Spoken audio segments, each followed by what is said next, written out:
शिवा शङ्करा शर्वा शरण्या विभो भवसङ्कटनाशना पाहि शिव कविसन्तति सन्ततवं തൊഴുവൻ ഭവനാടകമാടുമരും പൊരുളെന്നു മുടങ്ങൊടു മക്കളുയർത്തിരളെന്നുമിതൊക്കെയനർത്ഥകരം കരളിന്നു കളഞ്ഞു കരും കടലി ഉരുളാതെ പൊതിഞ്ഞു പിടിപ്പതു നീ പിടിപെട്ടു പുരണ്ടു മറിഞ്ഞു പിടക്കുടിയിൽ കുടികൊണ്ടു ഗുണങ്ങളോടും കുടികൊണ്ടു കുടിക്കു വരും കുടിനീരടി തട്ടിയകത്തു നിറഞ്ഞിരുതി ശിവ ಗಳಮುಂದು ಕರುತ್ತದು ನೀ ಗರಳಂ ಕಳಮುಂಡದು ಕೊಂಡು ಕೃಪಾನಿಧಿಯೇ ಕಳಮುಂದೊರು ಕೊಂಡಲೊಡೊತ್ತ ಕಡಲ್ ಕಳಮುಂಡೊರು ಸೀಮನಿನಕ್ಕು ನಹಿ ಶಿವ കനിവെങ്ങിലിരുത്തിയനങ്കരസ കനി തട്ടിയെറിഞ്ഞു കരം കഴുകി കനിമുക്തി പഴുത്തു ചൊരിഞ്ഞൊഴുകും കനകക്കൊടിയെ കഴലേകുകനി കനകക്കൊടിയെ കഴലേകുകനി ശിവ ശങ്കരാ ശർവാ ശരണ്യാ വിഭോ ഭവസങ്കടനാശന പാഹി ശിവ ഹര ശങ്കര ശിവ ശങ്കര ദുരിതം കള ശിവനേ ഹരിദാസ്യമൊടനിശം മമ വളരാൻ വഴിവരലേ ഹര ശങ്കര ശിവ ശങ്കര ദുരിതം കള ശിവനേ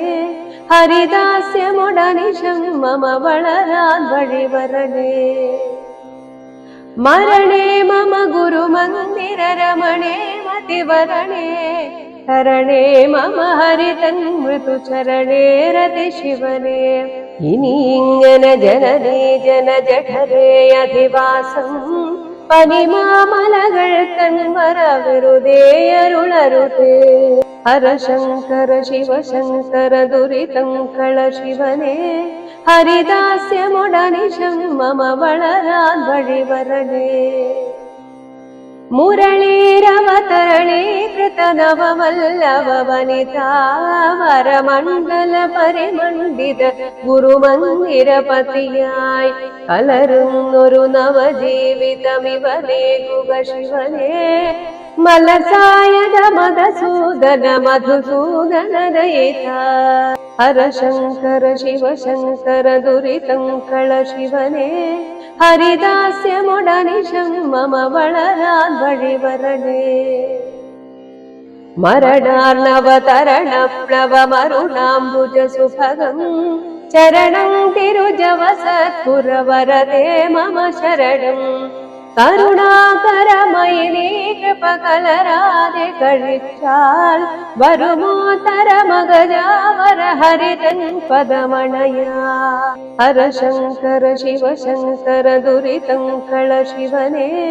ഹരിദാസ്യമൊടനിശം മമ വളരാൻ വഴിവരണേ അജനാരദ സുരനായകർ പണിയും തിരുവടിയും സജലാമുദ സുഭഗം തിരുവുടലും തിരുമുടിയും മധുരാധര സുധയും തൊടുകുറിയും കുറുനിരയും മധുമാധുരി പൊഴിയും ഭവമൊഴിയും തിരുമൊഴിയും വിധുസുന്ദര മുഖവും ദയവഴിയും തിരുമിഴിയും വിധുശേഖര വിളയാടണ മനിശം മമ കരണേ കദളീ ഗിരിധരണേ സുരഫണിതം ബഹുഫലദം മുരളീധര ചരണാംബുജരതിദം കുരുതദിദം ഹര ശങ്കര ശിവ ശങ്കര ദുരിതം കള ശിവനേ ഹരിദാസ്യമൊടനിശം മമ വളരാൻ വഴിവരലേ ഹര ശങ്കര ശിവ ശങ്കര ദുരിതം കള ശിവനേ ഹരിദാസ്യമൊടനിശം മമ വളരാൻ വഴിവരലേ ಹರಶಂಕರ ಶಿವಶಂಕರ ದುರಿತಂ ಕಳ ಶಿವನೇ ಹರಿದಾಸ್ಯ ಮೊಡನಿಶಂ ಮಮ ವಳರಾನ್ಮಣಿವರಣೆ ಹರಶಂಕರ ಶಿವಶಂಕರ ದುರಿತಂ ಕಳ ಶಿವನೇ ಹರಿದಾಸ್ಯ ಮೊಡನಿಶಂ ಮಮ ವಳರಾನ್ಮಣಿವರಣೆ ಹರಿದಾಸ್ಯ ಮೊಡನಿಶಂ ಮಮ ವಳರಾನ್ಮಣಿವರಣೆ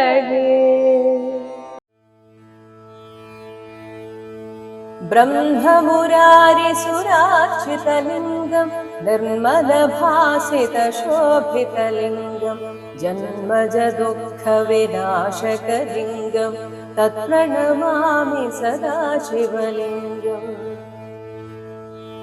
देवमुनिप्रवरार्चितलिङ्गं कामदहनकरुणाकरलिङ्गं रावणदर्पविनाशनलिङ्गं तत्प्रणमामि सदा शिवलिङ्गम् सर्वसुगन्धसुलेपितलिङ्गं बुद्धिविवर्धनकारणलिङ्गं सिद्धसुरासुरवन्दितलिङ्गं तत्प्रणमामि सदा शिवलिङ्गम् कनकमहामणिभूषितलिङ्गं फणिपदिवेष्टितशोभितलिङ्गं दक्षसुयज्ञविनाशनलिङ्गं तत्प्रणमामि सदा शिवलिङ्गम्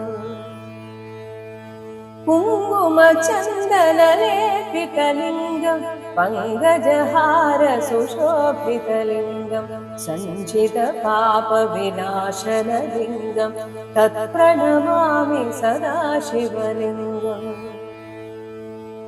देवगणार्चितसेवितलिङ्गं भावैर्भक्तिभिरेव च लिङ्गं दिनकरकोटिप्रभाकरलिङ्गं तत्प्रणमामि सदा शिवलिङ्गम् अष्टदलोपरिवेष्टितलिङ्गं सर्वसमुद्भवकारणलिङ्गम् अष्टदरिद्रविनाशनलिङ्गं तत्प्रणमामि सदा शिवलिङ्गम् सुरगुरुसुरवरपूजितलिङ्गं सुरवनपुष्पसदार्चितलिङ्गं परात्परं परमात्मकलिङ्गं तत्प्रणमामि सदा शिवलिङ्गं तत्प्रणमामि सदा शिवलिङ्गम् लिङ्गाष्टकमिदं पुण्यं यः पठे शिवसन्निधौ शिवलोकमवाप्नोति शिवेन सह मोदते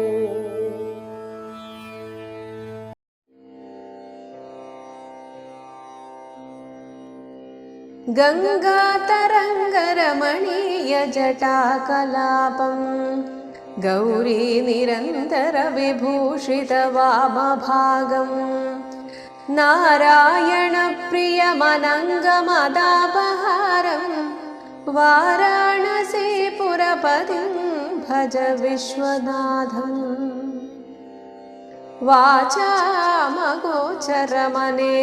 वाचामगोचरमनेकगुणस्वरूपं वागीशविष्णुसुरसेवितपादपीठम्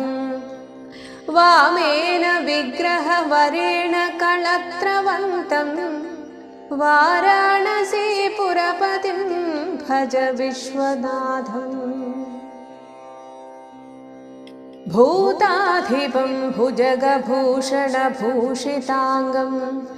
व्याघ्राजिनाम्बरधरं जटिलं त्रिनेत्रं पाशाङ्कुशाभयवरप्रद शूलपाणिं वाराणसीपुरपतिं भज विश्वनाथम्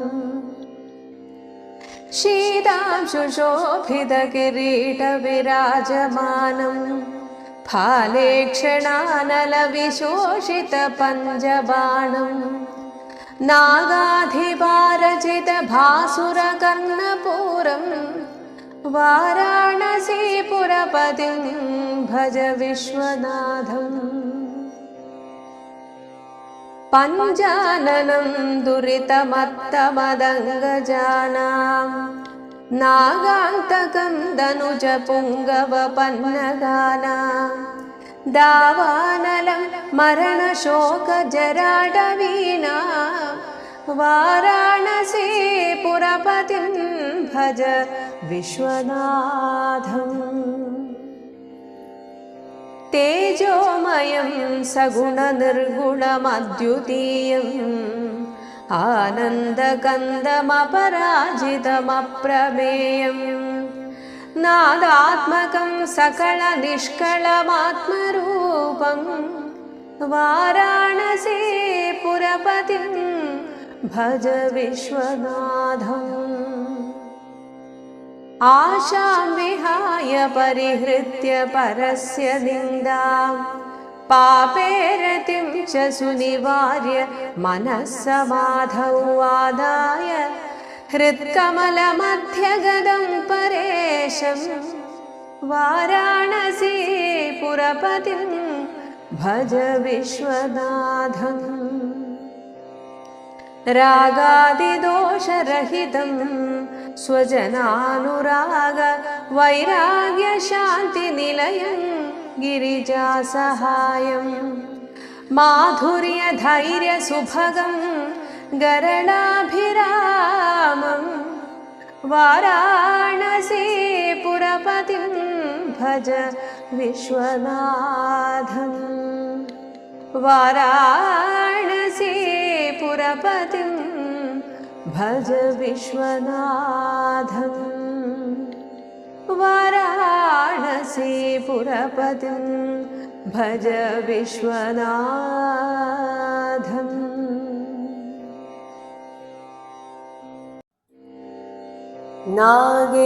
नागेन्द्रहाराय त्रिलोचनाय भस्माङ्गरागाय महेश्वराय नित्याय शुद्धाय दिगम्बराय तस्मै नकाराय नमः शिवाय मन्दाकिनी सलिलचन्दनचर्चिताय नन्दीश्वर प्रमथनाथ महेश्वराय मन्दारपुष्प बहुपुष्पसुपूजिताय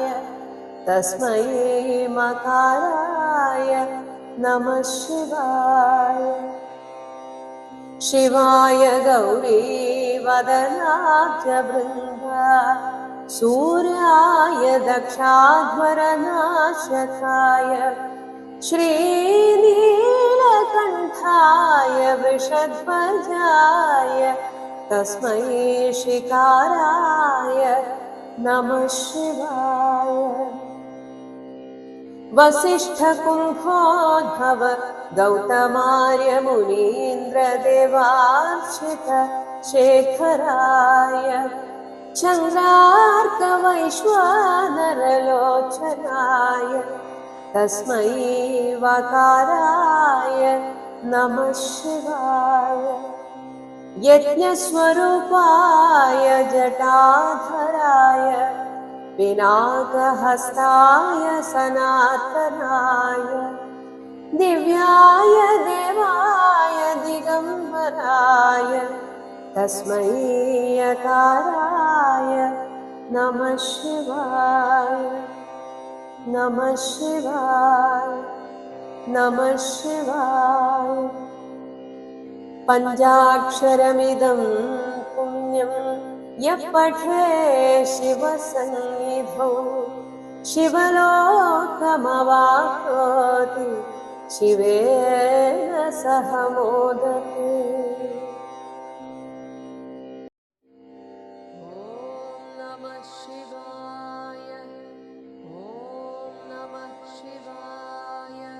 जटाटवीगलज्जलप्रवाहपावितस्थले गले वलम्ब्यलम्बिताम्भुजङ्गतुङ्गमालिक डमड्डमड्डमड्डमन्निनादवड्डमरुवयं चकार चण्डताण्डवं तनोतु नः शिवः शिवम्।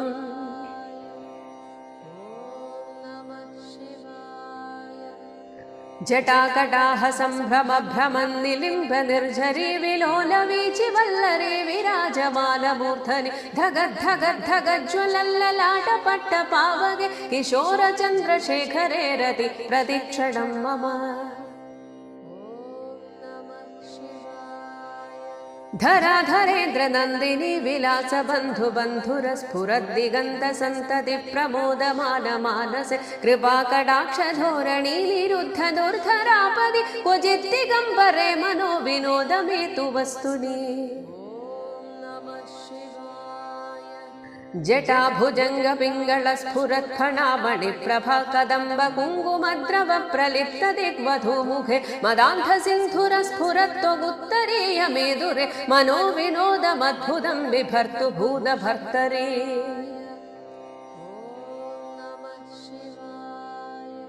सहस्रलोचन प्रभृत्य शेषलेख शेखर प्रसून धूलिधोरणि विधूसराङ्घ्रिपीठभु भुजङ्गराजमालया निबद्ध जाट चूटक श्रियैचिराय जायतां चकोरबन्धुशेखर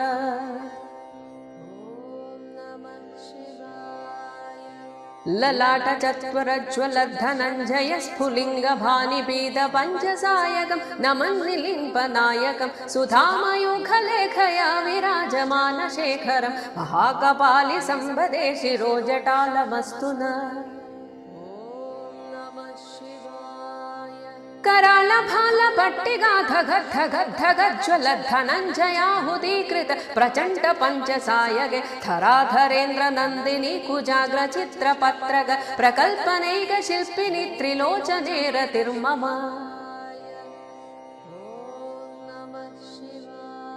नवीन मेघमण्डली निरुद्ध दुर्धर स्फुरत् कुहू निशीथिनी तम प्रबन्धबद्ध कन्धर निलिम्ब निर्झरीधर स्तनोतु कृत्ति सिन्धुर कलानिधान बन्धुर श्रियं जगद्धुरन्धर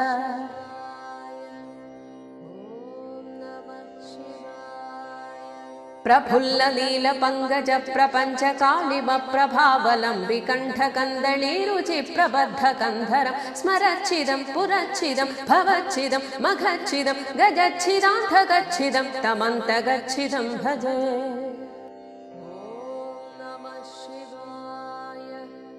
अखर्व सर्व मंगला कला कदम्ब मंजरी रस प्रवाह माधुरी विजृंभणा मधुव्रतं स्मरान्तगं पुरान्तगं भवान्तगं मखान्तगं गजान्तकान्धकान्तगं तमन्तकान्तगं भजे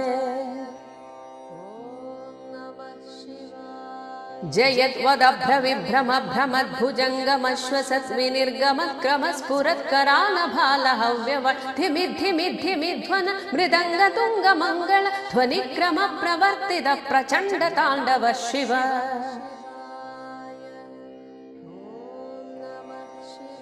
दृशत् विचित्र तल्पयोर्भुजङ्गमौक्तिगस्रजोर्गरिष्ठ रत्नलोष्ठयो सुहृद् विपक्ष पक्षयो तृणारविन्द चक्षुषो प्रजामही महेन्द्रयो समप्रवृत्तिगः कदा सदा शिवं भजाम्यहम्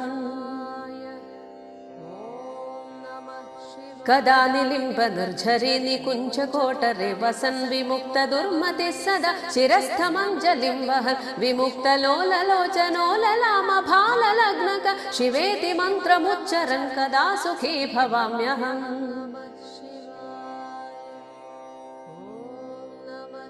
इमं हि नित्यमेव मुक्तमुत्तमोत्तमं स्तवं पठन् स्मरन् ब्रुवन् नरो विशुद्धिमेति सन्ततं हरे गुरौ सुभक्तिमाशु याति नान्यथा गतिं विमोहनं हि देहिनां सुशङ्करस्य चिन्तनं विमोहनं हि देहिनां सुशङ्करस्य चिन्तनं विमोहनं हि देहिनां सुशङ्करस्य चिन्तनम्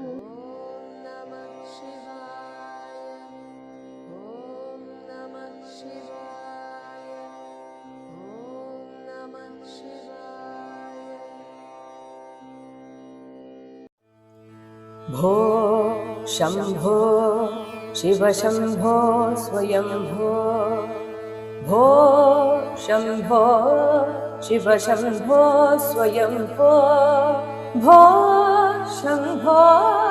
शिव शंभो स्वयंभो गंगाधर शंकर करुणाकरा मामव भवसागर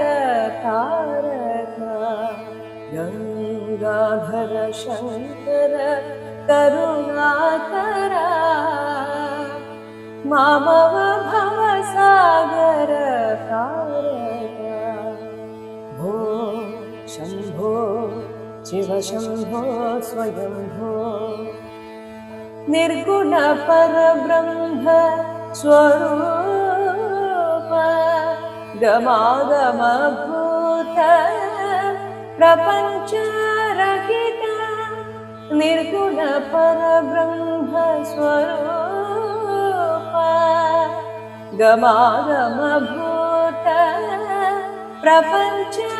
रहित निज गुहनिहित नितान्तनन्द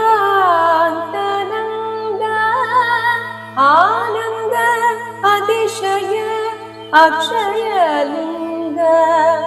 आनंद अतिशय अक्षयलिंग भो शंभो शिव शंभो स्वयंभो धिमित धिमित धिमि धिमि गिट गिट तों तरे गिट तो धिमित धिमित धिमि धिमि गिट तों तरि गिट तो मतंग मुनिवर वंदित ईशा सर्व दिगंबर वेष्टित वेशा मतंग मुनिवर वंदित ईशा सर्व दिगंबर वेष्टित वेशा नित्य निरंजन नृत्य नरेशा ईशा सर्वेशा सर्वेशा भो शंभो शिव शंभो स्वयंभो गंगाधर शंकर करुणाकरा मामव भवसागर तारका भो शंभो शिव शंभो स्वयंभो भो शंभो शिव शंभो स्वयंभो भो शंभो शिव शंभो स्वयंभो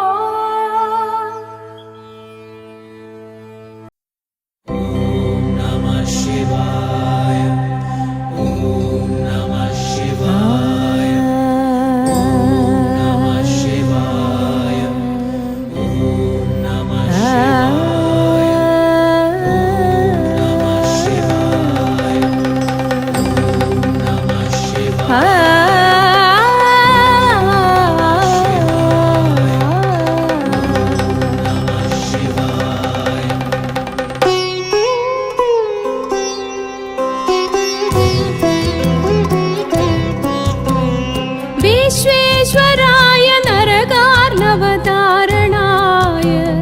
कर्मावतार शशिशेखर धारणाय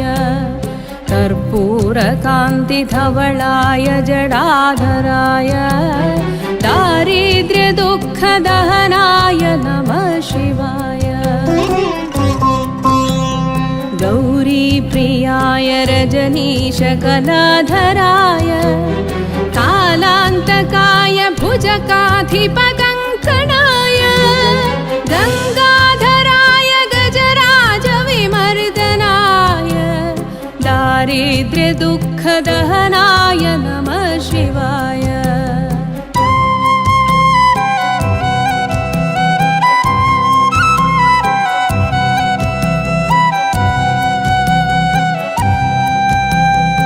भक्तप्रियाय भवरोगभयापहाय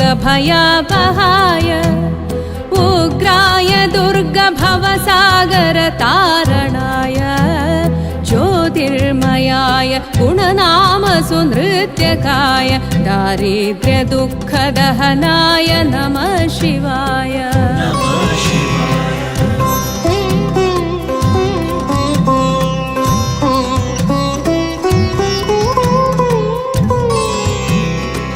चर्माम्बराय शवभस्मविलेपनाय हालेक्षणाय फणिमण्डलमण्डिताय मञ्जीरपादयुगलाय जडाधराय दारिद्र्यदुःखदहनाय नमः शिवाय नमः शिवाय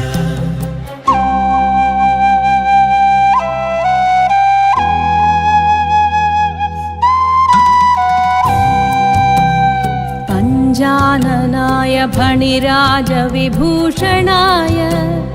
हेमांशुकाय भुवनत्रयमण्डिताय आनन्दभूमिवरदाय तमोमयाय दारिद्र्यदुःखदहनाय नमः शिवाय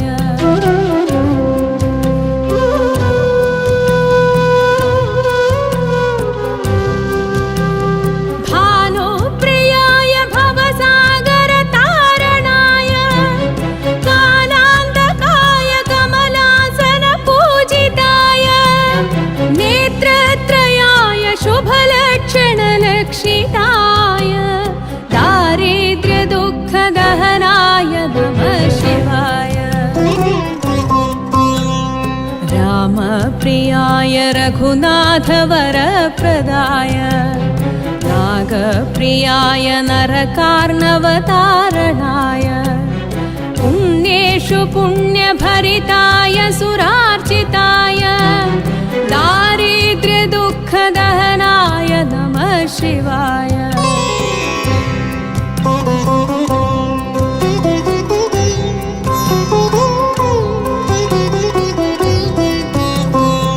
मुक्तेश्वराय फलदाय गणेश्वराय गीतप्रियाय वृषभेश्वर